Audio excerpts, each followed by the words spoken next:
എന്തൊരു സുധിയേട്ടന്റെ പേരിന്റെ കുറെ പേര് വ്ളോഗേഴ്സ്, അതായത് എന്നെ നെഗറ്റീവുകളെ നെഗറ്റീവ് പറയുന്ന കുറെ വ്ളോഗേഴ്സ് പറയുന്നത് സുധിച്ചേട്ടന്റെ പേര്. ഓ ഋതപ്പാ, ഹലോ. ഋതപ്പ വലുതാവുമ്പോ പൈലറ്റ് ആവുന്നല്ലേ പറഞ്ഞേ?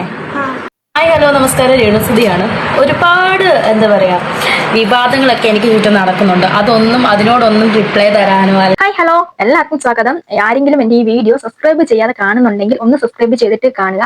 അതുപോലെ തന്നെ ഹൈപ്പ് എന്നൊരു ഓപ്ഷൻ അവിടെ എവിടെയെങ്കിലും ഉണ്ടെങ്കിൽ ഒന്ന് കൊടുക്കുക. പിന്നെ ലൈക്ക് ചെയ്തുകൊണ്ട് കാണാൻ ശ്രമിക്കുക. പിന്നെ വേണ്ടുന്ന പോലെ കമന്റ് ചെയ്യുക. അപ്പൊ നമ്മൾ ഇന്നത്തെ പോലെ തന്നെ രേണുസുതിയാണ് സബ്ജക്ട്. നമുക്കിപ്പോ എന്താണ് അറിയത്തില്ല, രേണുസുതി ഒരു ദിവസം എടുത്തില്ലെങ്കിൽ എന്തോ ഒരു വിഷമമാണ്. കാരണം അത് എന്തോ ഒരു നമ്മുടെ ഒരു പാർട്ടായിട്ട് അതിരാവിലെ തന്നെ ഒരു പാർട്ടായിട്ട് മാറി. ജസ്റ്റ് ഫൺ മോഡിൽ നിങ്ങൾ എല്ലാവരും കാണുക. അങ്ങനെ ഒരു സബ്ജക്റ്റ് ആണ് ഇത്. അപ്പം രേണുസുതിയുടെ സബ്സ്ക്രിപ്ഷൻ അറിയാലോ, അതാണ് ഈ അടുത്തിടെയായിട്ട് ഓടിക്കൊണ്ട് നടക്കുന്നത്. അതായത് 18+ ആൾക്കാർക്ക്, അതായത് ഏജ് ഉള്ളവർക്ക് മാത്രമേ കുറച്ച് മാനദണ്ഡങ്ങളുണ്ട്, കുറച്ച് റൂൾസ് ഒബേ ചെയ്യണം. അപ്പം 18+ ഉള്ള ആൾക്കാർക്ക് മാത്രമേ ഇങ്ങനെ ഒരു സബ്സ്ക്രിപ്ഷൻ ചെയ്യാൻ പറ്റുള്ളൂ. പിന്നെ അതുപോലെ തന്നെ അക്കൗണ്ടിൽ 10K more than I think so more than 10K followers ഉണ്ടായിരിക്കണം എന്നൊക്കെയാണ് അതിനകത്തെ റൂൾസ് ആൻഡ് റെഗുലേഷൻസ്. അപ്പം അതൊക്കെ രേണുസുതിക്കുണ്ട്. അപ്പം 18+ എന്നൊക്കെ പറയുമ്പോഴത്തേക്ക് അഡൽട്സ് ഉള്ളി ആണെന്ന് അറിയാലോ. അഡൽട്സ് ഉള്ളി അപ്പൊ ഇവിടെ എന്താണ് കാണിക്കാൻ പോകുന്നതെന്ന് വെച്ചിട്ടുണ്ടെങ്കിൽ ഇവിടെ ഇടയ്ക്കിടയ്ക്ക് വന്ന് ഈ സബ്സ്ക്രിപ്ഷനെ കുറിച്ച് പറയുമ്പോഴത്തേക്ക് കുറച്ച് വീഡിയോസും കാര്യങ്ങളൊക്കെ ഇടുന്നുണ്ട്. അതിൽ ഇച്ചിരി ക്ലീവേജും കാര്യങ്ങളൊക്കെ കാണിച്ചാണ് പുള്ളിക്കാരി ഒരു കുണുക്കവും മാട്ടവും ഒക്കെ ഉള്ള രീതിയിലാണ് ഇപ്പം നിലവിൽ വീഡിയോസ് ഇടുന്നത്. അപ്പം അതിൽ നിന്ന് ആൾക്കാർ മനസ്സിലാക്കണം, അതായത് എന്തെങ്കിലും ദാരിദ്ര്യത്തിൽ നിൽക്കുന്നവരാണെങ്കിൽ ഒന്ന് മനസ്സിലാക്കണം, എന്റെ ഈ സബ്സ്ക്രിപ്ഷൻ എടുത്തിട്ടുണ്ടെങ്കിൽ നിങ്ങൾക്ക് എന്തെങ്കിലും ഒരു ബെനിഫിറ്റ് ഉണ്ട് എന്നാണ് അതിലൂടെ ചേച്ചി പറഞ്ഞു വെക്കാനുള്ള ഒരു ഇത്. അപ്പൊ എന്റെ എക്സ്ക്ലൂസീവ് കാര്യങ്ങളെല്ലാം ഞാൻ ഇതിലൂടെ നിങ്ങളെ കാണിച്ചു തരുമെന്നാണ് ചേച്ചി ഇവിടെ നമ്മളിലൂടെ പറയാതെ പറഞ്ഞു വെക്കുന്ന ഒരു കാര്യം. പക്ഷെ ഇവിടെ കാര്യം പറയുമ്പോഴത്തേക്ക് നാക്ക് വരെ ഉളുക്കി പോകും, അതുപോലത്തെ ഒരു അവസ്ഥയാണ്. എന്നാലും ചേച്ചി ഇന്ന് ഇതുവരെ സ്റ്റോറിയും കാര്യങ്ങളായിട്ടിട്ടുണ്ട്, സ്റ്റോറി ഇട്ടിട്ടുണ്ട് കേട്ടോ. നല്ല പൂച്ചയും കാര്യങ്ങളൊക്കെ വെച്ചിട്ട് സ്റ്റോറി ഇട്ടിട്ടുണ്ട്. പിന്നെ subscribe to see exclusive content എന്നൊക്കെ പറഞ്ഞുകൊണ്ട് അടുത്തൊരു സ്റ്റോറി ഇട്ടിട്ടുണ്ട്. അപ്പൊ എന്താണേലും രേണു ചേച്ചിയുടെ ഇന്നത്തെ വിഷയങ്ങൾ എന്താണെന്ന് നോക്കാം. എനിക്കറിയാം നിങ്ങൾക്ക് എല്ലാവർക്കും രേണു ചേച്ചിയുടെ ഒരു വിഷയങ്ങൾ കേൾക്കാൻ അതിയായ താല്പര്യമുണ്ടെന്ന് അറിയാം. അതുകൊണ്ടാണല്ലോ നമുക്ക് രേണു ചേച്ചിയുടെ സബ്ജക്റ്റിന് ഇതുമാതിരി ഒരു റീച്ച് കിട്ടുന്നത്. അതുപോലെ തന്നെ എനിക്ക് പറയാനുള്ള കാര്യം, രേണു ചേച്ചിയുടെ സബ്ജക്റ്റ് അല്ലാണ്ട് നിങ്ങൾക്ക് വേറെ ഏത് സബ്ജക്റ്റ് ആണ് ഞാൻ റിയാക്ട് ചെയ്യേണ്ടതെന്ന് വെച്ചിട്ടുണ്ടെങ്കിൽ തീർച്ചയായിട്ടും നിങ്ങൾ കമന്റ് ചെയ്യണം കേട്ടോ. ഞാൻ അതനുസരിച്ച് ചെയ്യാം. പിന്നെ നമ്മൾ രേണുവിന്റെ മാത്രമല്ല, സമയം കിട്ടുന്നതനുസരിച്ച് വേറെ കുറെ, ഒരു ദിവസം ഞാൻ 1-2 കണ്ടന്റ് ഇടുന്നുള്ളൂ. കാരണം സമയക്കുറവാകൊണ്ടാണ്. ഇത് മാത്രമല്ല വേറെ ജോലിയുണ്ട്. അപ്പം നമ്മള് നാട്ടിലല്ല, പുറത്താണുള്ളത്. അപ്പം അതനുസരിച്ചാണ് നമ്മള് കാര്യങ്ങളൊക്കെ ഒന്ന് കൈകാര്യം ചെയ്യുന്നത്. So cooperate for me. അല്ലെ എന്റെ ചാനലിൽ മറ്റ് കണ്ടന്റുകൾ കാണാൻ വേണ്ടി ശ്രമിക്കുക. അപ്പൊ നമുക്ക് സുധിയേട്ടന്റെ പേരിന്റെ കുറെ പേര് വ്ളോഗേഴ്സ്, അതായത് എന്നെ നെഗറ്റീവ് പറയുന്ന കുറെ വ്ളോഗേഴ്സ് പറയുന്നത് സുധിച്ചേട്ടന്റെ പേര് മാറ്റുന്നത്. എനിക്ക് സൗകര്യമില്ല, കാരണം എന്റെ ഹസ്ബൻഡിന്റെ പേരല്ലാതെ വേറെ വല്ലവരുടെ പേര് എനിക്ക് ചേർക്കാൻ പറ്റും. അതാണ് ഞാൻ നിയമപരമായിട്ട് ഞങ്ങള് കല്യാണം കഴിച്ച ആ ഒരു സർട്ടിഫിക്കറ്റ് കാണിച്ചത്. പക്ഷെ അതിനകത്ത് തെറ്റിപ്പോയത് ഗ്രൂമും ബ്രൈഡും ഗ്രൂമുമായി എന്തെങ്കിലും ഒരു സാധനം കൊടുക്കണ്ടേ നെഗറ്റീവുകൾക്ക് എടുത്ത് ട്രോളാൻ വേണ്ടിയിട്ട്. അതുകൊണ്ട് ഞാൻ ഇട്ട് കൊടുത്തതേ ഉള്ളൂ. ഗ്രൂം ആരാന്നും ബ്രൈഡ് ആരാന്നും പറയാനുള്ള വിദ്യാഭ്യാസം ഇട്ടുണ്ട് എനിക്ക്. പക്ഷെ ഫാന്റാസ്റ്റിക്, ഇലാസ്റ്റിക് ആൻഡ് പ്ലാസ്റ്റിക്. അപ്പൊ എന്താന്ന് വെച്ചിട്ടുണ്ടെങ്കിൽ രേണു ചേച്ചി ഇവിടെ നമുക്ക് ട്രോളാൻ വേണ്ടി ഗ്രൂമിന്റെ കൂടെ ബ്രൈഡിന്റെ കൂടെ ഗ്രൂമും ഇട്ട് കൊടുത്തേക്കാണ്. അപ്പം അത് നമുക്ക് ട്രോളാൻ വേണ്ടി ഒരു അവസരം ചേച്ചി നമുക്ക് ഒരു ഓപ്പർച്യൂണിറ്റി ഇട്ട് തന്നേക്കുവാണെന്നാണ് രേണു ഒക്കെ ഇവിടെ പറഞ്ഞു വെക്കുന്നത്. അപ്പൊ അതൊക്കെ നന്നായി. അതെന്താന്ന് ഉത്തമ എന്ന് പറഞ്ഞാൽ കഴിഞ്ഞ ദിവസം ഇന്നലെ അവര് ഒരു മാരേജ് സർട്ടിഫിക്കറ്റും പൊക്കി പിടിച്ചുകൊണ്ട് വന്നിട്ടുണ്ടായിരുന്നു. അത് ഒറിജിനൽ ആണോ ഡ്യൂപ്ലിക്കേറ്റ് ആണോ എന്ന് കണ്ടറിയണം. ഇവിടെ ഒരു കൈലിരിപ്പും കൈവശവും വെച്ച് നോക്കുവാണെങ്കിൽ ഇത് ഒറിജിനൽ ആകാൻ യാതൊരു ചാൻസും ഇല്ല. അതുപോലത്തെ തരികട പരിപാടിയാണ് പുള്ളിക്കാരുടെ കയ്യിൽ. അപ്പൊ എന്താണേലും ഒരു എന്റെ പേര് മാറ്റണം എന്ന് പറഞ്ഞുകൊണ്ട് ആൽട്ടു ബ്ലോഗ്സ് അവനോട് കണ്ട് മറുപടി ആയിട്ട് വന്നേക്കോട്ടെ. എന്തിനാണ് ഈ കുഞ്ഞു കാര്യങ്ങൾക്ക് ഈ റിപ്ലൈ കൊടുക്കുന്ന അറിയത്തില്ല. നേരത്തെ ഇതിനേക്കാളും വലിയ അലിഗേഷൻ ഹനാൻ പറഞ്ഞിട്ട് അതിന് പുല്ലുവില കൽപ്പിച്ചതാണ് രേണു. അതിന് ഇതുവരെ ഒരു പ്രോപ്പർ ആയിട്ട് ഒരു മറുപടി കൊടുത്തിട്ടില്ല.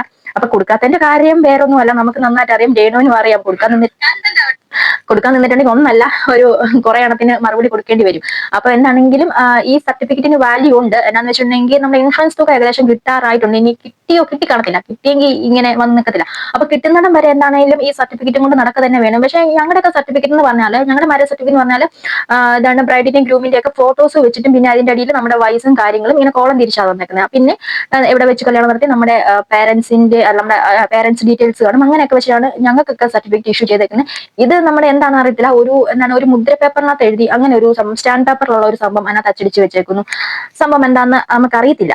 അതിൽ ഇടയ്ക്കൊക്കെ ഈ രേണു പറയുന്ന മാസങ്ങൾ വരെ, വർഷങ്ങൾ, 2018 എന്ന് പറഞ്ഞു, 17 എന്ന് പറഞ്ഞു, സർട്ടിഫിക്കറ്റിൽ 18 കിടക്കുന്നു. അങ്ങനെ വർഷങ്ങൾ വരെ മാറ്റിയും തിരിച്ചും രേണു തന്നെ പറഞ്ഞിട്ടുണ്ട്. എന്താണെന്നറിയത്തില്ല, സ്ഥിരതയില്ലാത്ത ചേച്ചി. അപ്പൊ എന്താണെങ്കിലും ഇതാണ് നമുക്ക് ട്രോളാൻ വേണ്ടി ചേച്ചി ഓരോരോ കാര്യങ്ങൾ ഇട്ട് തരികയാണെന്നാണ് പറഞ്ഞിട്ടുള്ളത്. ഇനി അടുത്തത്.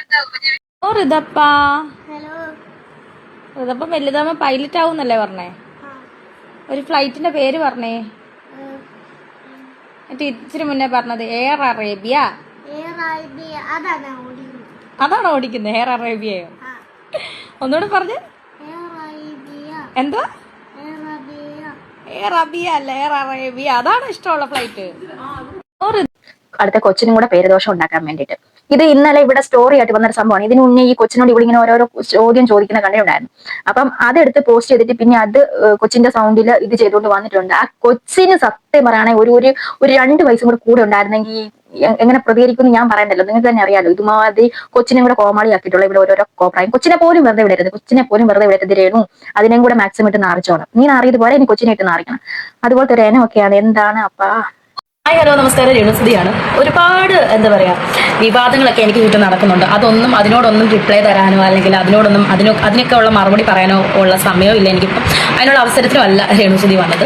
കുറേ പേരുടെ എന്താ പറയാ പ്രശ്നം, രേണു മാത്രം മതി, സുതി മാറ്റുന്നത്. എൻ്റെ ഹസ്ബൻഡാണ് സുതിച്ചേട്ടൻ. ഓക്കെ, ഇതെന്റെ ഒറിജിനൽ വിവാഹ സർട്ടിഫിക്കറ്റ് ആണ്. നോക്കൂ, അതായത് the 4th schedule C section 13 of the special marriage act 1954 certificate of marriage. നോക്കൂ, ഇതാണ് ഞങ്ങളുടെ ഒറിജിനൽ വിവാഹ certificate. Okay, Santhosh Kumar Sahu marriage officer for Thengana hereby certificate on the 17th day of May 28 Sudhi Sivadasan Das, Valiyavala, Vadakketh, Mangad PO. Address presence of 3 witness who have signed. അങ്ങനെ അത് കഴിഞ്ഞിട്ട് marriage under special marriage act 1954 was. കണ്ടോ? നോക്കൂ, ഇങ്ങനെ നോക്കി നിങ്ങൾക്ക് മനസ്സിലാവുമെന്ന് അറിയത്തില്ല. ഇത് ഞങ്ങളുടെ ഒറിജിനൽ മാരേജ് സർട്ടിഫിക്കറ്റ് ആണ്. ഓക്കെ, അതുപോലെ ബ്രൈഡ് സുധി ശിവദാസൻ ദാസ് ബ്രൈഡ്. ഇതാണ്ട് ബ്രൈഡ്. ഗ്രൂം രേണുസുതി എന്നല്ല, രേഷ്മ പി തങ്കച്ചൻ എൻ്റെ ഒറിജിനൽ നെയിം. ഓക്കെ, എൻ്റെ option name Reshma P Thankachan. അപ്പം ഇത് കാണിച്ചത് എന്താണെന്ന് ചോദിച്ചാൽ ഞങ്ങളുടെ വിവാഹ സർട്ടിഫിക്കറ്റ്, ഒറിജിനൽ വിവാഹ സർട്ടിഫിക്കറ്റ് ആണ് ഇത് ഞങ്ങളുടെ. മനസ്സിലായോ? അപ്പം എനിക്ക് എന്തുകൊണ്ടും അവകാശമുണ്ട് സുധിച്ചേട്ടൻ്റെ പേര് പറയാൻ. ഇപ്പോഴും കൊല്ലം സുധിച്ചേട്ടൻ്റെ വൈഫാണ് ഞാൻ. സോ രേഷ്മ പി തങ്കച്ചൻ എന്ന രേണു സുധിക്ക് എന്നും, അതായത് സുധിച്ചേട്ടൻ്റെ ഭാര്യ ആയിരിക്കുന്നിടത്തോളം കാലം സുധിച്ചേട്ടൻ്റെ പേര് യൂസ് ചെയ്യാനുള്ള അവകാശം എനിക്ക് ഓൾറെഡി ഇന്ത്യൻ ആക്ട് പ്രകാരം, സ്പെഷ്യൽ ആക്ട്, മാരേജ് ആക്ട് പ്രകാരം എനിക്ക് തന്നിട്ടുള്ള അവകാശമാണ്. മനസ്സിലായോ? അപ്പം നിങ്ങൾ കുറച്ചൊന്ന് അടങ്ങും കേട്ടോ. എന്നെ അങ്ങോട്ട് ഭരിക്കാൻ, ഒരുപാട് അങ്ങോട്ട് സുധിച്ചേട്ടൻ്റെ പേര് മാറ്റടി എന്ന് പറഞ്ഞാൽ ഭരിക്കാൻ വരണ്ട. അപ്പം ഇതാണ് സംഭവം. എന്നാ വെച്ചിട്ടുണ്ടെങ്കിൽ സുധിച്ചേട്ടന്റെ പേര് മാറ്റാൻ അങ്ങോട്ട് വരണ്ട എന്ന് പറഞ്ഞുകൊണ്ട് വികാരപരിതയുമായിട്ട് വരുന്ന രേണുസുതിയാണ് ഗൈസ് നമ്മൾ കണ്ടിട്ടുള്ളത്. അപ്പം രേണുസുതിക്ക് എന്തും ആവാം, കാരണം അത് ഗ്രൂമും ബ്രൈഡും അങ്ങോട്ടും ഇങ്ങോട്ടും പുള്ളിക്കാരിക്ക് മാറിപ്പോയതല്ല, മനഃപൂർവ്വം മാറ്റിയതാണെന്ന് തന്നെ മുന്നേ തന്നെ പറഞ്ഞല്ലോ. അപ്പം എന്തൊക്കെയായാലും ഇതിങ്ങനെയൊക്കെയാണ്. പുള്ളിക്കാരിക്ക് തന്നെ ഇതൊക്കെ കാണുമ്പോൾ എനിക്ക് തോന്നുന്നത് പുള്ളിക്കാരിക്ക് തന്നെ ഉറപ്പില്ല ഇത് തന്നെയാണോ എന്റെ ഭർത്താവ്. പിന്നെ ഇടയ്ക്കിടയ്ക്ക് എന്തിനാന്ന് അറിയത്തില്ല ഈ ഒരു സർട്ടിഫിക്കറ്റുമായിട്ട് വരുന്നത്. എന്ത് കാര്യത്തിനാന്ന് അറിയത്തില്ല. ഇനി അവർക്കൊരു ഉറപ്പില്ലാത്തതുകൊണ്ടാണോ, ഇനി ഈ സർട്ടിഫിക്കറ്റ് എന്തെങ്കിലും കള്ളത്തരം കാണിച്ചത് കൊണ്ടാണോ എന്ന് എനിക്കറിയത്തില്ല. ഞങ്ങളുടെയൊക്കെ സർട്ടിഫിക്കറ്റ് അന്ന് കൊണ്ടുവച്ചതാ, അതുപോലെ തന്നെ അലമാരിക്കകത്തിരിപ്പുണ്ട്. എപ്പോഴെപ്പോഴും എന്തിനാണ് ഇതൊക്കെ എടുത്ത് നോക്കുന്നത്? നമ്മൾക്ക് എന്തൊരു ആവശ്യം വരുമ്പോൾ. അല്ലാതെ ഈ നാട്ടുകാരൊക്കെ നിങ്ങളുടെ കല്യാണം കഴിഞ്ഞാണോ ചോദിക്കുമ്പോൾ നാട്ടുകാരെ എല്ലാം പൊക്കി കാണിച്ചുകൊണ്ടിരിക്കണം. നമ്മുടെ വീട്ടിൽ ഇരിപ്പുണ്ടേ, ചേട്ടാ വീട്ടിൽ ഇരിപ്പുണ്ട് സർട്ടിഫിക്കറ്റ്, എടുത്തോണ്ട് വരാതെ പറഞ്ഞാൽ നാട്ടുകാരെ കാണിച്ചു നടക്കുവാണ്. ഇതെന്താന്ന് അറിയത്തില്ല. ഇതൊരു വല്ലാത്ത ഒരു അവതാരം തന്നെയാണ്. അപ്പം എന്തൊക്കെയാണെന്ന് എനിക്ക് തോന്നുന്നു ഇവരെ ഈ ഓവർ കോൺഫിഡൻസ് കാണുമ്പോഴത്തേക്ക് ആ ഒരു സർട്ടിഫിക്കറ്റ് എന്തെങ്കിലും ഗിമിക്ക് പരിപാടി കാണിച്ച് തട്ടിക്കൂട്ടി ഉണ്ടാക്കിയതാണ്. എനിക്ക് തോന്നുന്നു 50 രൂപയുടെ സ്റ്റാമ്പ് പേപ്പറാണ്. സ്റ്റാമ്പ് പേപ്പറിനകത്ത് അടിച്ചു വന്ന ഒരു സംഭവമാണെന്ന് തോന്നുന്നു. അത് എനിക്ക് എന്റെ ഒക്കെ എന്താണ് ഇത് മാരേജ് സർട്ടിഫിക്കറ്റ് പറഞ്ഞാൽ ഞങ്ങൾ ഫോട്ടോസ് വെച്ചിട്ടാണ് ഇങ്ങനെ വന്നിട്ടുള്ളത്. ഇപ്പം ഈ 50 രൂപ സ്റ്റാമ്പ് പേപ്പർ ഞങ്ങളുടെ എന്ന് വെച്ചാൽ 2012 അത്രയും വർഷത്തിന് മുമ്പ് കല്യാണം കഴിഞ്ഞത്. എന്നിട്ട് പോലും എന്താണ് ഇത് വെച്ചിട്ട് ഫോട്ടോസ് വെച്ചിട്ട് സർട്ടിഫിക്കറ്റ് വന്നേക്കുന്നത്. ഇവരുടെ ഏതാണ്ട് അതും കഴിഞ്ഞിട്ട് എത്ര വർഷം കഴിഞ്ഞിട്ട് ഇവരെ കല്യാണം കഴിഞ്ഞത് 2018 പറയുന്നത്. അപ്പം എന്താണെന്ന് അറിയത്തില്ല, എന്തെങ്കിലും പരിപാടി കാണുമെന്ന് തോന്നുന്നു. ഇനി അടുത്തത് ഇതില് പുള്ളിക്കാരി എന്താണ് ഇടുന്ന സോങ് ഉണ്ടല്ലോ, സോങ് പറഞ്ഞ സിറ്റുവേഷൻ അനുസരിച്ചുള്ള സോങ് ആണ് ഇടുന്നത്. അപ്പം ഇവരെന്തോ പള്ളി പോവാന്നുള്ള ക്യാപ്ഷനോടൊക്കെ കൂടിയിട്ട് ഒരു ഇടുന്നുണ്ട്. അതിൽ ഷാള് മാറ്റി കാണിക്കുന്നുണ്ട്, പിന്നെ സീറ്റ് ബെൽറ്റ് മാറ്റി കാണിക്കുന്നുണ്ട്. എല്ലാം ക്ലീവേജ് സംഭവം തന്നെയൊക്കെയാണ്. ഇത് എന്താണെന്ന് അറിയത്തില്ല. ഇനി സബ്സ്ക്രിപ്ഷനോട്ട് ആൾക്കാരെ മാടി വിളിക്കുകയാണ് പുള്ളിക്കാരി. വരൂ സുഹൃത്തുക്കളെ, വരൂ ചേട്ടന്മാരെ, വരൂ. നിങ്ങൾക്ക് നിങ്ങളുടെ പെണ്ണുമ്പിളിൽ നിന്ന് കാണാൻ പറ്റാത്ത എന്തൊക്കെയോ ഞാൻ കാണിച്ചു തരാം. നിങ്ങൾക്ക് എന്തൊക്കെയോ ഞാൻ ഇവിടെ എക്സ്ക്ലൂസീവ് സാധനങ്ങൾ ഇവിടെ ഒരുക്കി വെച്ചിട്ടുണ്ട്. വാ ചേട്ടന്മാരെ വാ എന്നാണ് പറയുന്നത്.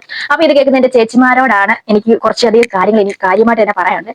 ചേച്ചിമാരെ, നിങ്ങൾ എല്ലാവരും ഒന്ന് ശ്രദ്ധിക്കുക. രേണുസുതി രണ്ടും ഒരുമ്പിട്ട് ഇറങ്ങിയേക്കുവാണ്. കുറെ അധികം ചേട്ടന്മാരെ ആകർഷിപ്പിക്കാൻ വേണ്ടി ഇവിടെ പല പരിപാടി നമ്പേഴ്സും എല്ലാം കാണിക്കുന്നുണ്ട്.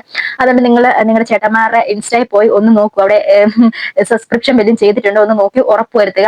അഥവാ ഉണ്ടെങ്കിൽ പറയാൻ പോന്നു ചേട്ടാ ഒന്നുമില്ല അവിടെ, അതിനകത്ത് കാണാൻ മാത്രം ഒന്നുമില്ല, ഇതൊക്കെയാണ് സംഭവം ഒന്ന് പറഞ്ഞ് ഒന്നൊക്കെ ഒന്ന് മനസ്സിലാക്കി കൊടുക്കുക. അപ്പം എന്താണ് സബ്സ്ക്രിപ്ഷൻ നമ്മുടെ നിലവില് രേണുവിന്റെ സബ്സ്ക്രിപ്ഷൻ എന്തായാലും നമുക്ക് നോക്കാം കേട്ടോ. രേണുവിന്റെ സബ്സ്ക്രിപ്ഷൻ രേണു അക്ക സ്റ്റോറീസ് ഇട്ടിട്ടുണ്ട്, ഒരു റീൽ ഇട്ടിട്ടുണ്ട്. ആ റീൽ മറ്റേ കറുത്ത ഡ്രസ് ഇട്ടുകൊണ്ടുള്ള റീലാണ്. പിന്നെ മുമ്പത്തെ ഒരു കാര്യം പറയാൻ മറന്നെന്ന് വെച്ചിട്ടുണ്ടെങ്കിൽ ഓക്കെ ഒരു കാര്യം പറയാൻ മറന്നു വരുന്നതിന്റെ ഇടയില് അവൾ ഇത് സർട്ടിഫിക്കറ്റ് കാണിക്കുന്ന സമയത്ത് പറഞ്ഞിരുന്നു എനിക്ക് തീരെ സമയമില്ല, അതുപോലെ തന്നെ എന്താണ് എനിക്ക് മറുപടി കൊടുക്കാൻ നേരമില്ല, ഇതാണ് എന്ന് പറയുമ്പോഴത്തേക്ക് പുള്ളിക്കാരി കണ്ടിന്യൂസ്ലി മറുപടിയാണ് കൊടുക്കുന്നത്. ഇപ്പൊ ഈ സർട്ടിഫിക്കറ്റും പൊക്കി പിടിച്ചുകൊണ്ട് വന്നതും ഒരു മറുപടി തന്നെയാണ്.